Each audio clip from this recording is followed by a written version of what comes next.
จังได๋ก็สู้อยู่นี่แหละเนาะ โดย สิกลับไปขายสิกลับไปต่อสู้กับเอื้อยกับมันบ่ไหวเลยเด้การเดินทางมันก็ลำบากแล้วโดย จังได๋ก็ปล่อยให้เราอยู่ซะแล้วเนาะ โดย ทานไปก่อน ทานให้เราเลย ทานให้เราเลยเราก็บ่มี เราก็บ่มีคือกันเฮาให้สิได้บุญ โดย เนาะคิดได้บ่แบบนี้ ได้ ปล่อยวางซะ ขอบคุณ FC กับ ที่ทุกท่านผู้ใหญ่ทุกท่านที่ยังเป็นกำลังแรงใจให้ผู้ค้า จะให้กำลังใจเนาะ ที่ยังให้กำลังใจผู้ค้าอยู่มาตลอดผู้ค้าก็คือเก่าอะไรเป็นคนผู้เก่าอะไรบอกคำจ้าก็คือเก่าอาชีพเอาหน่อยลงเพราะว่าปัญหามันรุมเร้าหลายตอนนี้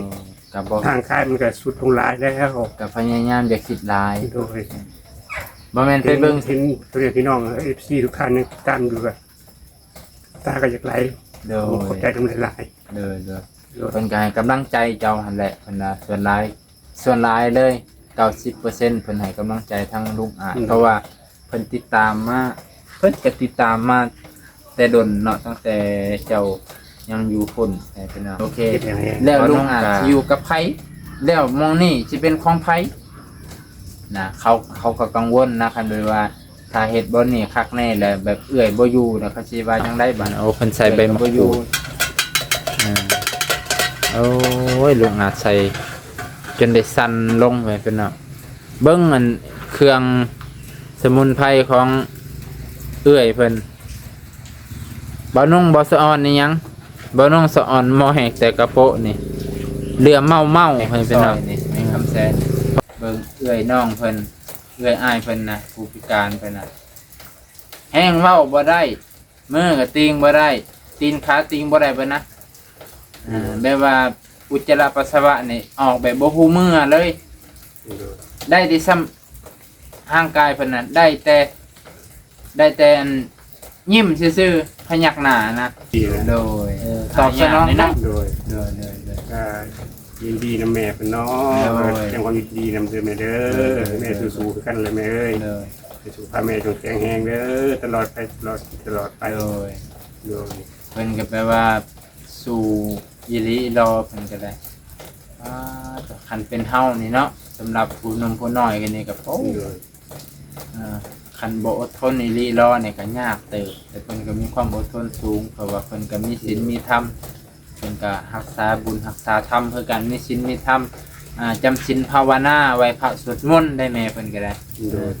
โอ้ยเพิ่นว่าสวดมนต์นี่100เท่าใด108เพิ่นบ่108จบหรือ140จบนี่แหละ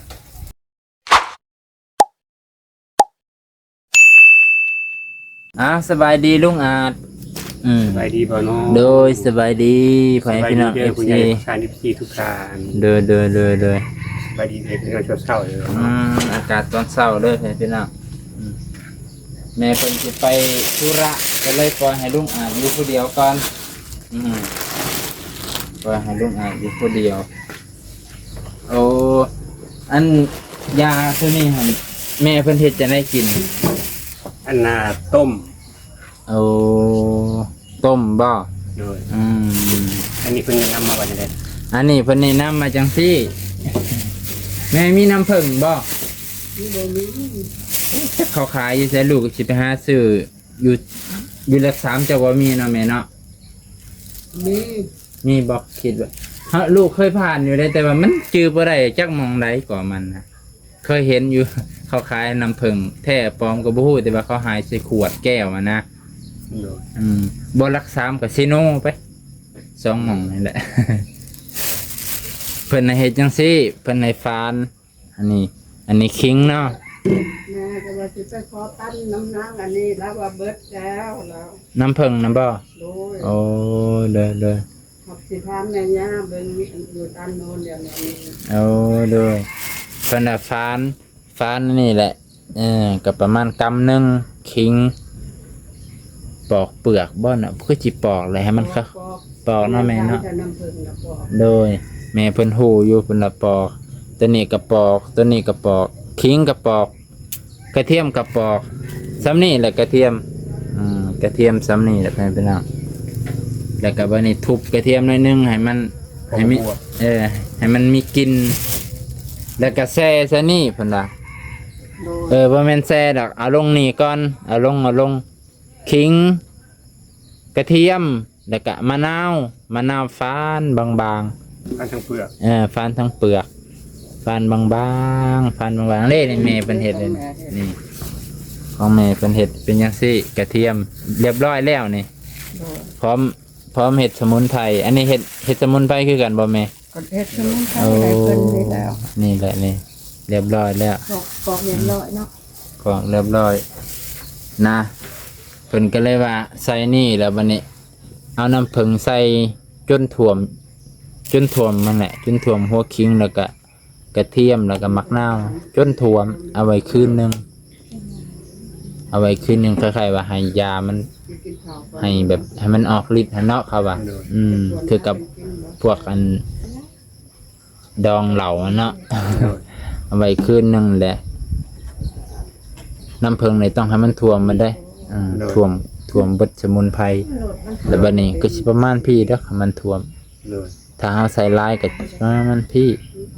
เลย มันท่วมแล้วบัดนี้ก็เอาไว้คืนนึงมันสิมี แก้ปัญหาน้ำผึ้งแล้วมัน ปัญหาน้ำเพิงแหละเดี๋ยวค่อยสิลองไปหาถ้าไปทางซีโนแล้วบัดนี้ปลาไว้คืนนึงตื่นขึ้นมาแล้วตักกิน เลย ตักกินก่อนเข้าท้องว่างเด้ ใส่ซ่อนบ่เลยว่า ใส่ซ้อนและ จักซ่อน ซ้อนหนึ่ง ตักกินน้ำผึ้งบ่เลยว่าตักกินทั้งหัว กินทั้งน้ำผึ้งกินทั้งตอนแม่น กินเพื่อทุกอย่าง กินไปทุกอย่างบัดเฮาแซ่แล้วมันบ่ได้เป็นน้ำผึ้งเลยตัวน้ำผึ้งน่ะมันบ่เป็นเลย มันสิไปเป็นน้ำอื่น จากน้ำผึ้งมันสิเป็นเหนียวๆเนาะมันสิไปเป็นแบบว่าคือน้ำธรรมดา แต่ว่ามันก็มีกลิ่นของสมุนไพรเฮาใส่ เลย เป็นยาอายุวัฒนะแล้วก็ดีหลายอย่างเพิ่นว่าซั่น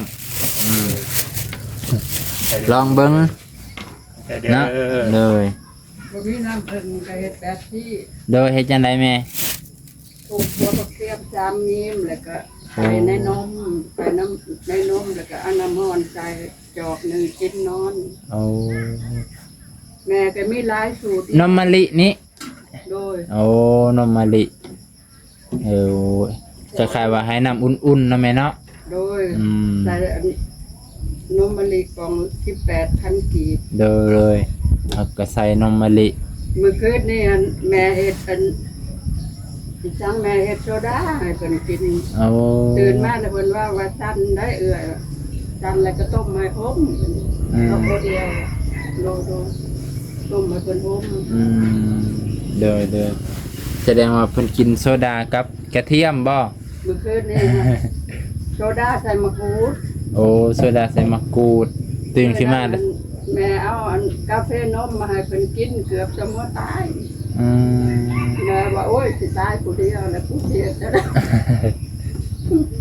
อืม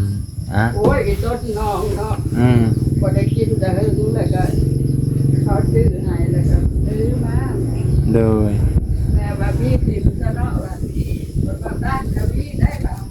ก็แล้วเพิ่นนำอีกงาน แห้งขึ้นเลย อาจจะน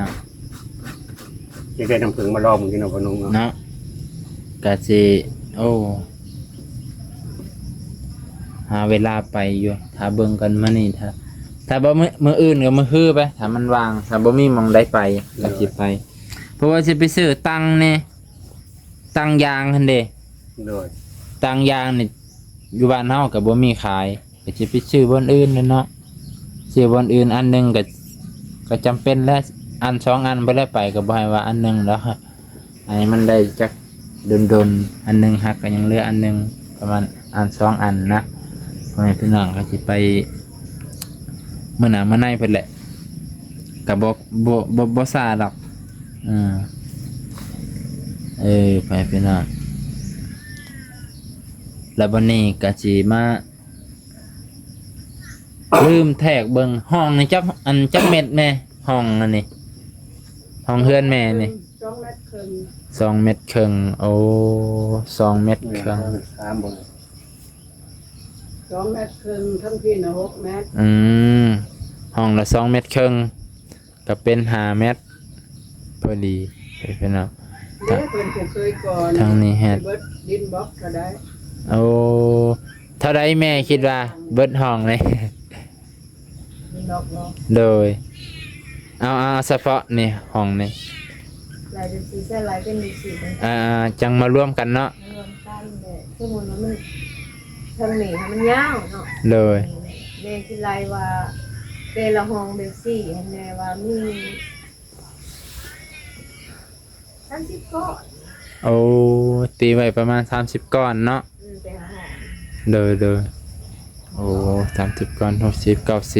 เพิ่นว่าเรา ตัวว่าขน่อยเห็ดเองได้เงิน เพิ่นเฮ็ดเองเลย เพื่อนแม่นะเฮ็ดเอง เห็ดเองบอกอันนะบอกเองแล้ว เอ ก็ งดินบล็อกเพิ่นก็ตีเอง บ้ายกหนักเนาะโดยนี่มันแม่ ขอมือนี่ก็เจ็บเลยเนาะ มือจนกี่ล้า อืมเฮ็ดเอง แม่ว่า ผู้เดียวซั่นละผู้เดียวกระเทียมรีบ ผู้เอาครีมหายได้นี่ อืม เบื่อผู้ชาย เออ เบื่อแบบว่าได้พัวแหละมันหาดูประสาทนี่มาเลย อืม มีน้ำชิ้นน้ำทำ เด้อ โอ้ เด้ ย อ อัน เด้ นี้ อ เพิ่นก็เอามาบริจาคให้ผู้นี้แหละ เด้อ แล้วว่ามาพูดได้ใจเรื่อยสิบาทใส่อันนี้ อืม โอ้แม่เพิ่นโฮม ห้องละ2 เมตรครึ่งไว้เป็นเอาประมาณ5 เมตรทางนี้ก็น่าจะประมาณ3 เมตรฝั่งนี้3 เมตร หน่อยอะไรเป็นแบบที่ โดย เรือแต่มีเงินคู่ เนาะ หน่อยว่าเอาดินบล็อกมันเอามาจาก400ก่อน 400ก้อน โดยทำนี้คนเลย อ๋อเฮ็ดเรือนครัวเลยเนาะถ้าแต่มันเหลือไม่เป็นเนาะ400ก้อนละเดี๋ยวนี้มัน คนหาล่อ 6ดินบล็อกได้จังหวะเด้อคือว่าเห็นว่าตอนนั้นก่อนหา 6,000 ไปแหละแพงเลย เอ้วก็500 หาล่อนะนี่ 500บ่อืม แต่ขั้นเฮาเฮ็ดเองนี่ดินบล็อกนี่คือยังมาไหลคิดไหลว่าสำเนีนี่แม่ว่าปูนหาสอบอยู่ โอ้เด้อ แต่ว่ามันมีสอบหนึ่งมันก็มี30ปลายก่อน32ก่อน โดยที่เฮาก่อเนาะเสาหนึงใช้ได้30ก้อน ที่เฮาเฮ็ดสอบหนึ่งเฮามาเฮ็ด หมายความว่าเฮ็ดดินบล็อกเองเลย แม่นเฮามาเฮ็ดหันหนึ่งสอบหนึ่งนี่มันมี32ก้อน โดยสอบหนึ่งมันได้อยู่32ก้อน โอ้โดยตาบะคัจิว่าให้แม่เห็น นี่ ขน่อยมากขน่อยวางแผนได้ขน่อยว่า เพิ่นวางแผนสิอันนั้น แล้วก็จะ ดู ก่อ ต้น นี้แล้วคันว่ายังก็พังไปเด้อขน่อยว่า โดย คันบ่มีแล้วขน่อยก็ว่าสิให้ซื้อดินบอกให้ซื้อดินอันดินปูนมาแหละให้ซื้อทรายมาไปเอาอยู่ห้วยเอาอยู่ห้วยให้มันมีหินให้หินทรายเลยสิลงทุนเฮ็ดเอง โอ้ เรียกช่วยอาจาร ช่วย ย์ อาจารย์ โดย ในบัดนี้บุญขน่อยมีแล้วก็มีผู้ซอยเนาะเป็นหักยา โดย เป็นแบบซี่ขน่อยสู้เองได้บ่แม่นว่าอีสัง โดย จังมาได้อยู่ซำนั้นแต่ก็มันบ่สำเร็จก็นอนนั่นนี่ขี้ดินอยู่นั่นแหละ โดย วันนี้ไปเห็นขน่อยแล้วก็หายนำก็เลยว่าไปส่งพวกอยู่พวกกินแล้วก็เอามาเลี้ยงเนาะ โดย งานเพิ่นนี่แหละ เลยเข้าใจอันนี้คือว่าเกี่ยวกับที่ว่าเพิ่นผลิตดินบล็อกเองว่าซั่นเถอะแม่เพิ่นก็เฮ็ดเองได้อยู่ เอา500ซะ อื ลูก ม ดินบล็อกเอา500 อืม เพราะมันสูงแล้วเพราะว่าในรายเดินทางไปบ่ได้ 500ก้อนบ่ เอา500บ่ เอา500ล้น500คูณ500ที อืม อีตกอยู่สลาย500 แล้วก็คูณ6ดอก เดี๋ยววันนี้กู้นี่บ่ลายดอก ปูนนี่บ่หลาย ก็บ่ฮอดบ่หมดหัวลูกเพราะว่าคันว่าเพศตัวนี้มันต่างหาก โดย แต่ว่าก็ แต่ว่ากอกับดินบล็อกนะเพิ่นว่าป้าแม่สิไว้อยู่บ่กันล่ะเฮ็ดดินบล็อก บ่ได้แม่เจ็บในท้อง บ่ได้ และ เกลียดผ่านมา บ่ได้ มีแต่กันว่าซื้อก็ซื้อเอาเลยแหละเนาะ ไม่ได้ซื้อเลยแล้วว่าพื้นว่าแม่สู่มาเฮ็ดเรือนแม่นั้น เลยซื้อเอากับบ่ได้ว่าบางเทื่อเพิ่นอาจจะเฮ็ดแต่ห้องสำนี้ก็ได้พี่น้องถ้าเจ้าภาพเพิ่นอยากเฮ็ดแค่ให้ลุงอาจอยู่ ทางนอกก็จังว่ากันอีกเทื่อนึง เลยบอกเป็นซี่ มันมีแต่เห็ดตัวนี้ เนาะ แล้วก็เห็ดเป็นซี่บานประตูให้เอาขี้ เอาคีย์บ่เอาครู ของเยี่ยมมาเห็นบ้านเดียว เห็ดบานเดียวเห็ดกองเดียว เฮ็ดบ้านเดียวเนาะ เพราะว่าเฮือนท่านว่าท่านปู่ก็เรียกเต้พันน้าขนอนชีวิต เด้อ ท่านได้อันนั่นก็จะให้แม่ย่าได้มาก่อน แน่ เอ้ยก็บ่ได้แล้วมันเป็นแอร์ แม่เพิ่นก็บ่ได้แล้ว เนาะ ก็บ่ยากดอก ถ้าเพิ่นว่ามีผู้อยากซอยก็เฮาก็ระดมทุนให้เพิ่นจ้างสร้างอีกเทื่อนึงก็สิบ่ได้แพงดอก เงินที่มาเพิ่นให้ แม่ ก็จ้างสร้างเอาบ่ให้แม่ลำบากดอกแม่ก็ เพิ่นโซ่แล้ว เพิ่นก็ไถเพิ่นก็เมื่อยปานนี้ยังสิใช้เพิ่นอยู่ นะครับพี่น้องคันว่าตีประมาณไว้ประมาณ500หรือ400ก้อนนี่แหละถ้าว่าเฮ็ดให้มันจบเจือบานประตูในประตูป้องเยี่ยมเทพื้นแล้วก็เอาเตียงใส่โดยไปพี่น้อง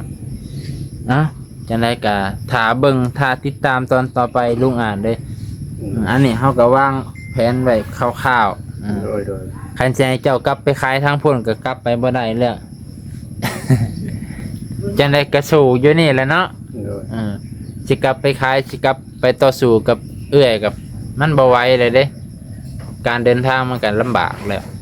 โดย จังได๋ก็ปล่อยให้เราอยู่ซะแล้วเนาะ โดย ทานไปก่อน ทานให้เราเลย ทานให้เราเลยเราก็บ่มี เราก็บ่มีคือกันเฮายังสิได้บุญ โดย เนาะคิดได้บ่แบบนี้ ได้ ปล่อยวางซะ FC ก็มีแต่ว่าให้ลุงอาจไปขาย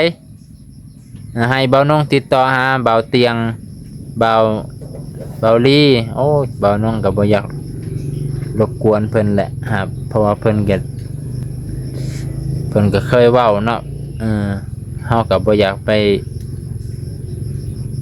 สิว่าจังได๋แหละบ่อยากเอาเรื่องเก่าให้เพิ่นปวดหัวนำนะเนาะ โดย เพราะว่าเพิ่นเห็นว่าบ่น้องก็เห็นเพิ่นไปซอยหลายเคสกับส่วนหลายมันก็สิมีปัญหาคล้ายๆกันแหละเพิ่นก็นำไปแก้ไขตลอดแล้ววันนี้เพิ่นก็บ่คันสิให้เพิ่นมาแก้ไขอีกบ่น้องก็เกรงใจเพิ่น โดยคือข้าวเอาที่แรกเลยนะ เนาะ ท่านมันหมอพดแต่เอาอันเปลือกมาพูดจะมาพูดใช่เด้อ โดย เด้อเฮ็ดไว้ เด้อแม่ไปโดนบ่ เดี๋ยวเอาเพิ่นไปกวด เอา ไปกวด คือผู้ค้าว่าตั้งแต่ต้นอะไรว่า เลย เพิ่นนั้นซอยทางใจซอยทางเงินแล้ว เลย ซอยทุกอย่างแล้วนะ เลย เฮาเป็นคนบ่ดีเอง ก็บ่ได้ว่าดอก อันนี้เขาคิดเขาขายเองนะ เลย แล้วก็บ่กล้ารบกวนเพิ่นมันนี่ เราคิดนะเห็นบ่เราจังอันบ่ฝากแม่ว่าเราก็จะเลย โดย คิดผิดตั้งแต่กี้เนาะวางแผนชีวิตผิดกามี FC หลายคนเขาบอกเลยคิดผิดแล้วคิดเห็น FC เพิ่นน่ะถ้าลุงอาจวางแผนไว้ว่ามาอยู่นำเอ่ยผู้นี้ก็คือสิดีตั้งแต่ต้นเลยเด้หลายคนก็ว่าจังซี่จะว่าจังใดแม่นความเพิ่นบ่ โดย เขาว่าถ้ามาอยู่น้ำเอ่ยพวกนี้ตั้งแต่โดนก็ดีเลยเด้ว่ะจะว่าจังไรเลยไปเป็นนางเพราะว่าตอนนั้นลุงอาจก็ค่อยว่าก่อนเขาคนเพิ่นสิมาซอยลุงอาจก็ลังเลใจคันใจมาตั้งเฮือนอยู่พี่ซื้อดินอยู่พี่มันก็เกินไปทั้งที่เรื่องเล่าวมันก็เริ่มจากพุ่น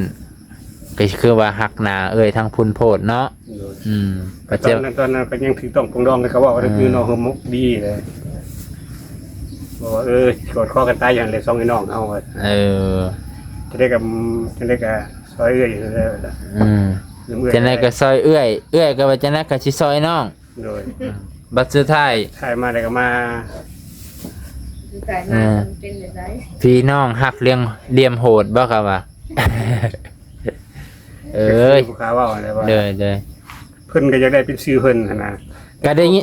ผู้ค้าบ่ได้จะได้เป็นชื่อผู้ค้าดอก โอ้ เป็นหยังก็ได้เป็นของใครก็ได้นะผู้ค้าว่าสิ ขอให้ได้อยู่น้ำเนาะ ขอให้ได้อยู่นำ โดยพอได้ใช้ชีวิตน้ำให้เพิ่นได้เบิ่งแย่งๆก็พอแล้ว แต่ว่าเจตจำนงของผู้ซอยเพิ่นมอบสิทธิ์ให้เจ้าก็มันนะผู้ซอยผู้เอาเงินให้ผู้ซื้อดินให้ผู้เฮ็ดเรือนให้เพิ่นก็มอบสิทธิ์ให้เจ้ามีกรรมสิทธิ์เพียงผู้เดียว แต่ว่าลุงอาจเพิ่นก็ให้เอื้อยเป็นผู้อยู่อาศัยก็ถึกแต่ว่าได้ยินเห็นคอมเมนต์หลายๆคนคืนนี้บ่นุ่งก็ตื่นตี 3มาลุกอ่านคอมเมนต์เด้เพราะว่าช่วง ช่วงนี้เป็นกระแสบอกผู้ค้านี่ แม่นเพราะว่าช่วงอันนี้ก็เห็นพ่อแม่พี่น้องเพิ่นให้ความสนใจผู้ที่เคยติดตามชีวิตลุงอาจตั้งแต่สมัยยังบ่มีหยังเพิ่นก็ว่าคนที่ติดตามมาแล้วก็คนที่ให้กำลังใจลุงอาจนั่นหลายไปพี่น้องเพิ่นว่าบ่แม่นเบานงกุแต่งขึ้นมาเองพุ่นน่ะพี่สาวทางพุ่นนั่นก็คืออยากมีสิทธิ์เพียงผู้เดียว อยากมีสิทธิ์แน่แม่นบ่แบบนี้บ่ แม่น คืออยาก แต่คือว่าเพิ่นอยากมีสื่อในหันนะว่าไงจ้ะเพราะว่าเวลายูทูบเบอร์เขามาถามก็ถามว่าลุงอาจว่าซั่นใบตาดินนั่นเป็นสื่อไผว่าซั่นคันผู้ค้าบ่ตอบก็พัดจะได้เพิ่นถามเนาะคันเฮาสิตอบตัวบ่เพิ่นขอเบิ่งเพราะว่าตัวอีกก็เลยตอบไปตามความจริงว่าเป็นสื่อผู้ค้านี่แล้วว่าแล้วเพิ่นอย่างนี้แล้วเพิ่นเลยบ่พอใจ โอ้เพิ่นได้ยิน จุด เนาะ เริ่มต้นมันเป็นอยู่ในหันแหละ แสดงว่ามีผู้ถาม มีผู้ทำบ่าวลำไผ่อะไรบ่าวลำไผ่เนี่ย มาถามให้ทางเอื้อยได้ยินนี่ก็ห้วยบ่พอใจแล้วเนาะ โดย เอ้าชื่อกูก็บ่มีทางที่เขาก็ซอยคือกันโอ้ยพ่อแม่พี่น้องก็ แต่ ทำ ผู้ค้าเป็นซื้อไผก็ได้ผู้ค้าบ่ เด้อ สิ เด้อแม่นเนี่ยเป็นไรกะ หมดแต่ว่านึง บ่เป็นหยังเด้หมดเศร้าเลยเด้มันเข้าเพื่อนมันเลยปล่อยให้มันไปปล่อยให้มันเข้าตามธรรมชาติมันก็ลบอยู่ลบพ้นคือกันหลายยาม ขอบใจเด้อที่ทุกท่านผู้ใหญ่ทุกท่านที่ยังเป็นกำลังแรงใจให้ผู้ค้า ที่ให้กำลังใจเนาะ ที่ยังให้กำลังใจผู้ค้าอยู่มาตลอดผู้ค้าก็คือเก่าอะไรเป็นคนผู้เก่าอะไรเว้าคำจาก็คือเก่าอาจสิเว้าน้อยลงเพราะว่าปัญหามันรุมเร้าหลายตอนนี้ กับบ่ ทางค่ายมันก็สุดลงหลายแล้ว กับพยายามอย่าคิดหลาย โดย บ่แม่นไปเบิ่ง เห็นตัวพี่น้องFC ทุกท่านยังตามอยู่ก็ตาก็อยากไหล เด้อ ขอบใจทั้งหลาย เด้อเพิ่นก็ให้กำลังใจเจ้าหั่นแหละเพิ่นน่ะส่วนหลายเลย90%เพิ่นให้กำลังใจทั้งลุงอาจเพราะว่าเพิ่นติดตามมาเพิ่นก็ติดตามมาแต่ดนเนาะตั้งแต่เจ้ายังอยู่พุ่นพี่น้องบ่าวน้องก็สิได้มาแจ้งเพิ่นหลายเรื่องอยู่แต่ว่าเรื่องนี้บ่าวน้องก็ยังบ่คอนเฟิร์มแต่ว่าก็แม่เพิ่นก็ให้ฝากถามการก่อเฮือนก็มันเฮ็ดก่อห้องเฮ็ดห้องทั้งลุ่มเนี่ยมันอาจราคาเท่าใดงบประมาณเท่าใดตัวนี้บ่าวน้องก็ยังบ่ทันคอนเฟิร์มคักพี่น้องแต่ว่าเพิ่นให้ถามไว้เพื่อให้ถามไว้เพราะแม่เพิ่นก็ซอยหลายทางหลายบอนแน่เนาะอันนี้ก็มันก็จะบ่ทันได้ดังใจถ้าผู้ใดอยากสมทบว่าอยากให้เฮ็ดให้ลุงอาจไวๆก็สามารถติดต่อมาได้พี่น้องบ่น้องก็สิเป็นสะพานบุญให้เพราะว่าห้องทั้งลุมเอื้อยของเพิ่นก็อนุญาตให้ก่อเฮ็ดห้องให้ลุงอาจอยู่ได้เนาะโดยอันสิว่าบางคนก็กังวลเลยถ้าสมมุติบ่แม่นต้องว่าใส่เอื้อยเพิ่นเนาะขออนุญาตสมมุติว่าเอื้อยเพิ่นบ่อยู่แล้ว อนุญาตจะบ่ลงเด้อ โดย ขอยืนก่อน โอเคแล้วลุงอาจสิอยู่กับไผแล้วมองนี่สิเป็นของไผนะเขาก็กังวลนะคันโดยว่าถ้าเฮ็ดบ่นี่คักแน่แล้วแบบเอื้อยบ่อยู่น่ะเขาสิว่าจังได๋บัดเอื้อยก็บ่อยู่มอง เรื่อย นี่ เพิ่นเว้าไปสิเพิ่นเว้าว่าสัวอายุเพิ่นหั่นอยู่ได้นี่แต่ว่าผู้ค้าคันผู้ค้าอยู่ก็อยู่ได้แล้วเนาะอยู่แทนเอื้อย โดย ช่วยอายุซื่อเพราะว่าเฮาได้มีปลูกสร้างนี่หนีแล้วนะ โดย แต่ว่าอยู่ต่อไปหันก็เรื่องของเขาอีกไงท่านผู้จัก อืม เดี๋ยวจะลูกจะร้านเพิ่นคันว่ามีผู้อยู่ต่อนะผู้ค้าเขาเอาแค่ชีวิตผู้ค้านี่นะให้จอดไว้ก่อน อืม เขาเอาอย่างนั้น ก็แม่นแต่ว่าสมมุติว่าเอื้อย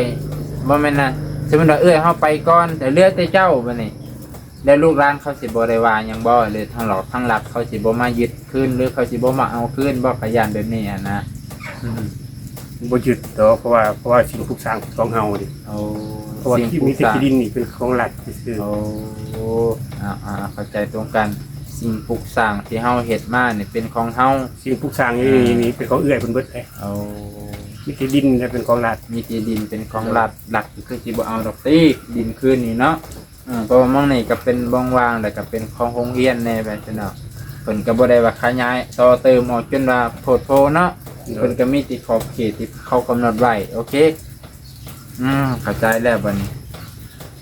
แล้วบัดนี้สิมาแจ้งอีกเรื่องหนึงไปพี่น้อง โดย พอดีแม่พุติมาซอยข้าวน้ำตามปลาที่อยู่ที่นอนนี้เพิ่นว่า โดย เพิ่นจะสิดูแลเจ้าซ้ำน้องผู้หนึงเด้อโด โด ย ยรายเดือนแม่เด้ โด อย สาธุขอมอบขอบใจ ขอให้ หลา แม่ ย จุงสุขภาพขาไข่แห้งจากลูกไข่เจ็บกลับมาขาไข่ยังก็ขอให้เจริญรุ่งเรือง โดยโดย ขึ้นรถลุ่งเรือเป็นเนื้อลงไปก็ขอให้ไปหอดปลอดภัยขึ้นไม้ปลายทางขอให้อยู่มันคนยืนร่ำรวยเฮงๆตรงปัง โดย แม่ทานมาทำนี้ก็ขอให้หลั่งไหลกับหาแม่ร้อยเท่าพันเท่าเด้อแม่เด้อสาธุ อย่ากลมไล่ได้กล่องแนมบ่เห็น เอ้ยกล่องแนมสิบ่เห็นเอ้านุ่มกว้างอะไรเป็นน่ะเมื่อกี้เห็นแต่หัวนะเพิ่นก็ว่าสิดูแลเจ้าสำหรับน้องชายผู้หนึงเพิ่นก็ดูแลคนป่วยคือกันเพิ่นดูแลน้องชายเพิ่นน้องชายเด็กพี่ชายนี่แหละ โดย เพิ่นก็เบิ่ง เพชรลูกเพชรกาดเทียนเซนเด้อแม่เด้อ โดย เพชรภาษาลาวเด้อแม่ เพช เด้ ร อก าไสยเสนเนาะ โดย เพชรของเพิ่นเป็นภาษาลาวเพชรกาไสยเสน ปิดวักหน่อยหนึงเลยก็ เพชรกล้าแล้วก็เว้นวรรคไส้เนี่ยเสียนถ้าผู้ใดอยากเขาติดตามมาให้กำลังใจลุงอาจได้ไหมพี่น้อง อาจสิมีเน็ตแน่บ่มีเน็ตแน่ก็ตอบนำบ่ตอบมั่งก็ว่ากันเนาะลุงอาจก็บ่มีรายได้อิหยังเนาะ แม่น คือที่ผ่านมาก็2เดือนก็บ่ได้เติมเน็ต โดย ยังความขาดเคินนี่แหละ โดย คันว่าสิเติมก็ไปซื้อแบบซื้อสบู่ โดย ตัวนั้นมันสำคัญกว่า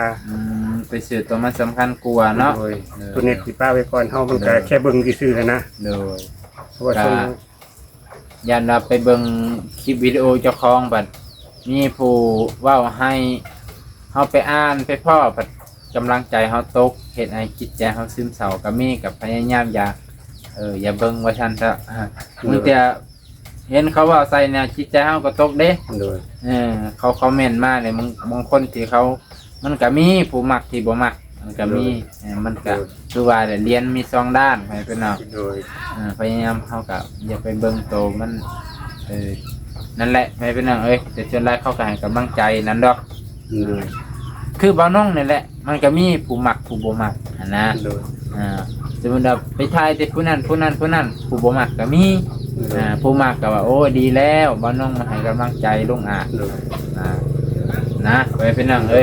พิ่นก็สิเบิ่งสิแย่งเจ้าซ้ำน้องไส้ผู้หนึงต่อไปเพิ่นอาจจะส่งเงินมาให้เดือน2เดือนได้เท่านึงก็บ่ได้ว่าทุกเดือนเพราะว่าเพิ่นก็มีภาระหลายเนาะ โดย ต้องเข้าใจตรงกันก่อนว่าเดือน2เดือนมันจะก็ได้เท่านึงพอเบาแบ่งภาระของเอื้อยเพิ่นลงน้อยนึงเนาะ โดย เพราะว่าเอื้อยเพิ่นได้เงินเดือนละเท่าไหร่นี่ คือได้ยินเพิ่นว่า3ล้าน8 เดือนละ3 ล้าน8ครูบำนาญเก่าสมมุติว่าถ้าบำนาญปีเดียวนี่อาจจะได้หลายอยู่แต่ว่าอันนี้เป็นคนเก่าแน่พี่น้องเนาะ3 ล้าน8จะตีไว้ประมาณ 4,000 ประมาณ 4,000พี่น้องนั่นแหละ 4,000 นิดๆนะนั่นแหละอันนี้คือครูบำนาญเลยพี่น้องอาศัยเอื้อยเพิ่นได้เบิ่งแย่งถ้าบ่มีเอื้อยนี่จะเสียจังได๋จะคิดว่า ก็คือผู้ค้าว่าไว้แล้วแต่เวรแต่กรรมก็คือสิบ่แตกต่างกับคนข้างถนนนั่นแหละ โดย โดย ได้เป็นอะไร เลยคือว่าเนี่ยคันบ่มี จำยอมแล้วบ่ถึงบ่ลงจำยอม ยอมจำนวนเลยเนาะ ยอมจำนวนเลย โดยนั่นแหละว่า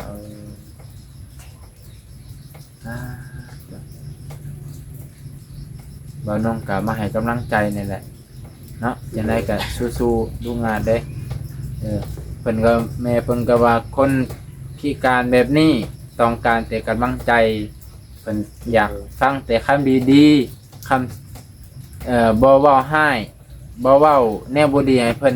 อันน่ะถ้าเว้าแนวบ่ดีเลยคนพิการนี่เขาจะคิดหลายแม่นบ่มันคิดหลายเลยเนาะ ครับเพราะใส่ก็ได้บ่เนาะ เอาไปฉันไปใส่อันนี้ก่อนพี่น้องเพราะว่า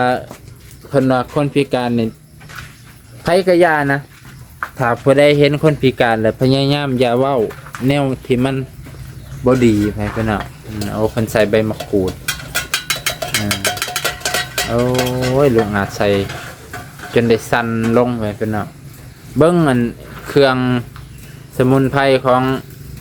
เอื้อยเพิ่นบ่นุ่งบ่สะออนนี่ยังบ่นุ่งสะออนหม้อแหกแต่กระโปะนี่เรือเมาให้เป็นเนาะเพราะว่าเพิ่นคัดข้างในโอ้ยฝนมาเลยเด้น่ะไปเป็นเนาะเห็นบ่10 โมงฝนมาเนี่ยต้องเป๊ะเลยพยากรณ์อากาศนะไปเป็นเนาะนี่สมุนไพรเบิ่งไปเป็นเนาะเบิ่งเพิ่นต้มอะไรบ่ลงเด้อ เด้โอ้ยหอมเด้ลุงอ่ะเด้ใบยังแน่นี่ ยังเลยผู้ค้ากันปูจักปูเพิ่นเลย ใบมะขูดกับใบยังบุ ปูจับไปนะ นี่เครื่องของเพิ่นไปพี่น้องโอ้ยเบิ่งอันนี้กระเหลื่อมอันนี้ไข่ต้มมักแต่อันนี้เลยไปพี่น้องแนวต้มไข่เพิ่นนี่อันนี้ก็สมุนไพรบ่น้ำดื่มจักว่าน้ำกินเพิ่นก็บ่จักต้มแล้วก็กินคักๆได้พี่น้องสิแหละโอ้ยแม่เพิ่นเนี่ยก็ดูแลหลายชีวิตอยู่ได้พี่น้องเอ้ยค่อยไปก่อนอันเด้หมดเข้าห้างมาแล้วโอ้ย เขาเบิดแล้วเนาะมัน เข้าเบิดแล้วเอากระจิตนั่งเจ้าบาดนี้ไว้พี่น้อง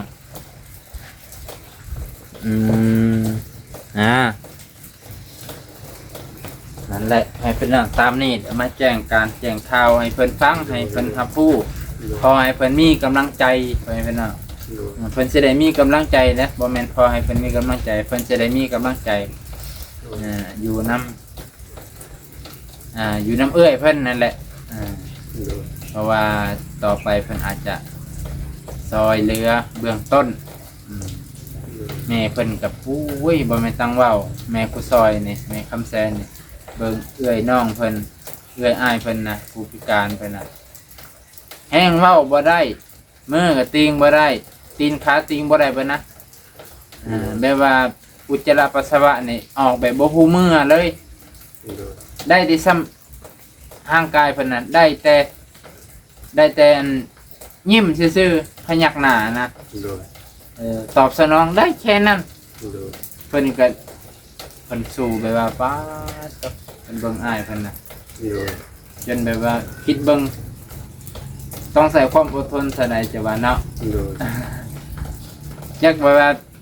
ผู้ป่วยนี่จักสิสื่อสารกับเฮาจังไดนะจักเพิ่นต้องการอยากต้องการอีหยัง เป็นบุญวาสนาของคนผู้ป่วยเนาะบ่ลง โด เนาะ ยที่ได้น้อง หรือว่าได้เอื้อยผู้ดีๆนะ โดยหายากเลยเนาะ โดย ก็ ยินดีนำแม่เพิ่นเนาะแจ้งความยินดีนำเด้อแม่เด้อแม่สู้ๆคือกันเลยแม่เอ้ยสุขภาพแม่จงแข็งแรงเด้อตลอดไปตลอดไปโดย เพิ่นก็แปลว่าสู่อีหลีรอเพิ่นก็ได้คันเป็นเฮานี่เนาะสำหรับผู้หนุ่มผู้น้อยกันนี่ก็โอ้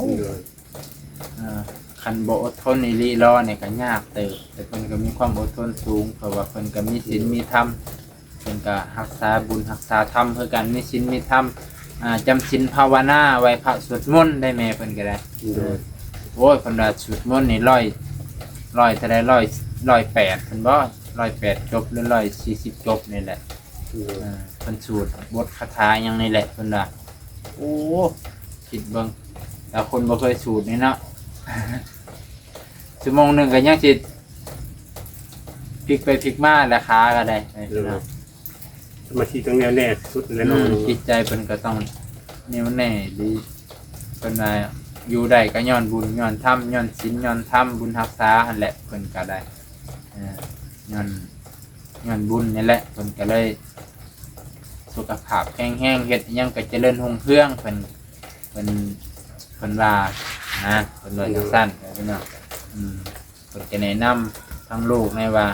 ควรรักษาศีลไหว้พระสวดมนต์ นะลูกก็ยอมรับอยู่ว่าบางมือกับบ่ได้ไหว บ่ได้ไหวมันจังได้เลยแต่พี่น้องเอ้ยมันบ่ได้มีห้องไหวพระแบบส่วนโตวคือกับตอนเป็นยาคูเนาะอันนี้มันก็บ่สะดวกไหวแต่บางมืออันนี้ก็ยอมรับบ่ได้ตัวบ่ได้อำพี่น้องแล้วบ่น้องมันนี่ก็เจ็บมือปวดมันนี่ เป็นยังมันมู โดยเจ้ามือค่อยถึกอีหยัง เพื่อไข่ไป ลงไปพี่น้อง เครื่องต่อ แมงผู้เคยเห็นบ่ข่อยลองเบิ้งบ่แม่นลองดอก ข่อยไปเฮ็ดเหล้าไก่ตอกเหล้าไก่แล้วบัดนี้แมงผู้มันไปเจาะไม้ไผ่เนาะมันหมักอยู่แล้วไม้ไผ่ข่อยก็จับไม้ไผ่ลูดขึ้นมันก็แต๊บนี่เด้เห็นบ่ดำๆน้อยๆก็คิดว่ามันคือสิบ่แห้งปะก่อนก็เฮ็ดเหล้าไก่ต่อตอกเสร็จให้มันแล้วเผาแล้วเผาสาน้ำกินข้าวเริ่มกำเข่าบ่ได้เลยเด้อก็เลยเฝ้าข่อยก็เฝ้ามาพี่แหละก็ยันเจ็บแห้งจำบ่ได้ได้นี่ได้ดิซ้ำนี่ อะไรมันออกซะ เนาะต้องเอาอะไรออกบ่ แม่ฉันมันก็มีผิดอย่างนั้นเลย โอ้ ที่ออกเอาเข็มบุงออก จักว่าแม่นเนาะต้องเอา ฉันมันก็ไข่อย่างนั้นแล้วก็เศร้าเสียเลยเพราะว่าพริกมันอยู่ในไรนี่ โอ้คันว่าเพิ่งน่ะข่อยเคยติดต่ออยู่แต่ว่ามันก็บ่ได้แห้งปานนี้แมงอันนี้โอ้ครั้งแรกเลยแมงอันนี้ตอดเคยเห็นแติหมูมากินกันเลยว่าระวังมันตอดแล้วก็มันตอดแล้วมันสิฮ้อนอันนี้บ่ได้ฮ้อนไปพี่น้องแต่ว่ามันตึงไปเลย ตึงไปว่าคือกับยาซาก็เห็นบ่ยาซา เลย เคยยังเอาลกแก้วเนาะเขาฉีดยาซาใส่แบบเดียวกันเลยไปพี่น้องแต่อันนี้ต่างแต่ว่ามันอันนี้มันโผมันโนแต่ว่าความรู้สึกนั่นคือกับยาซาเลยจักพวกเขาสกัดมาจากไหนเปียเปยาซาเนาะ ไปเอาไรออกซะเลย จะเอาไล่ออกอยู่สันเห็นอยู่นี่ไล่ไปพี่น้องเลิกเติบเด้กำคักๆมันก็ตอบเขาหล เรา ด เราก็เอาไว้เอาไว้หาหมูใส่หม้อคนมีผู้ให้เรียกว่าคลินิกเนี่ยด้วยที่ว่าไล่เป็นในดอกไล่อันนี้ออกให้แน่เลย ปะให้มันล่องเบิ่งเนาะจากว่ามันสิโนใหญ่ขึ้นถามว่าปวดบ่ได้ปวดไปพี่น้องแต่ว่าเฮากำยากเป็นมันทดสอบไปพี่น้องมันทดสอบเบาน่องทดสอบในการเฮ็ดความดีว่าอุปสรรคซ้ำนี่เบาน่องสิหยุดหรือสิไปต่อแต่เบาน่องก็บ่หยุดยกกระสอบข้าวก็เกือบกระสอบข้าวรุดยังว่าจับบ่ถนัดเด้จับจังซี่จังนั้นก็สิไปยกกระสอบข้าวได้ไปพี่น้องสิเอาข้าวไปให้น้องแดงอีกผู้นึงแห้งไก่ให้พี่น้องพูนน้องแดงทางก็ดีเบิดทางเป็นดินแดงได้บาดนี้ไปพี่น้องบ้านน้องก็สิได้ขอถุงยางเพิ่นแหละเพราะว่าสิไปห่อกระสอบเขา เลย เพราะว่าย่านฝนตกกลางทางโอเคมื้อนี้ก็สิจบเพียงเท่านี้มื้อหน้าบ้านน้องสิได้ไปซื้อเก้าอี้ว่าเรื่องซื้อเก้าอี้เดี๋ยวก็ซื้อแนวหัดแอวนะเคยเห็นบ่ในหัดแนวปึ๊กจังซี่นะ เคยเห็นอยู่ เคยใส่บ่ เคยใช้อยู่ เป็นจังไดแบบว่า แต่เจ็บเอวธรรมดาเจ็บเอวธรรมดาใช่บ่แม่นเป็นโรคนี่ บ่ เจ็บเอว แต่ตัวนี้เนี่ยมันเป็นโรคพิเศษบ่มันเจ็บแบบพิเศษหรือมันเจ็บแบบ บ่เคยเจ็บมาก่อน ตอนพันธุ์เป็นโรคอันนี้นะ โอ้ก่อนยังทันเป็นโรคอันนี้ทันเคยใส่ ไม่ใช่ โอ้แต่ว่าหลังจากเป็นเนี่ยบ่ได้ใส่เลย โดย เพิ่นว่าเห็นเจ้าเจ็บเอวเพิ่นก็เลยอยากเอาตัวหัดไว้นะเดี๋ยวมันเช่าตัวนี้ โดย คิดว่ามันก็ลองเบิ่งก่อนไปเป็นน่ะ โดย ลองเบิ่งกันประมาณใส่ X หรือใส่ L นี่ เอว ใส่ L เนาะโดยใส่ L สิพอดีอยู่สิลองสั่งในอินเทอร์เน็ตประมาณ7มื้อถ้าสั่งใน Lazada ถ้าเบิ่งอยู่ลาวก่อนถ้าว่ามีอยู่ลาวก็สิสั่งอยู่ลาวประมาณ3มื้อ4มื้อก็ฮอดแล้วเก้าอี้นี่บ่นุ่งก็สิต้องไปซื้ออยู่ต่างเมืองแหละบ่เมืองจำพรก็รัก3สิเลาะไปเลยไปมันน่ะสุดเบิดพ่อบ่ได้ซื้อบ่นั้นก่อนบางเทื่อก็ต้องพ่อน้ำผึ้งเอาน้ำผึ้งให้ได้ขวดใหญ่โลดนะบ่นุ่งก็สิเอาคือกันเห็นเพิ่นว่ายาแบบนี้เป็นยาอายุวัฒนะโอเคมื้อนี้ก็สิจบเพียงเท่านี้ไปเนาะมามอบอันนี้ให้เพิ่นก็สิอำลาพาจากแม่เพิ่นกับพาแม่ไผทูลไปคลินิกเนาะเพราะเพิ่นเจ็บช่วงท้องมื้อนี้ก็ขอบใจขอบพระคุณไปพี่น้องป้าลุงเบัดสุขุทุกคนที่รับชมและให้กำลังใจลุงอาจเช่นเก่าเช่นเคยจะได้ก็ให้กำลังใจเด้อพี่น้องสิ่งสำคัญที่สุดคือกำลังใจนั่นแหละคนเฮาเจ็บไข้ได้ป่วยกำลังใจสำคัญที่สุดคนอ่อนไหวกำลังใจสำคัญที่สุดพี่น้องถึงสิบ่มีเงินคำดำแก้วก็คนให้กำลังใจให้กันเด้อพี่น้องนะขอบพระคุณครับขอบใจ สบายดี สบายดีโอเค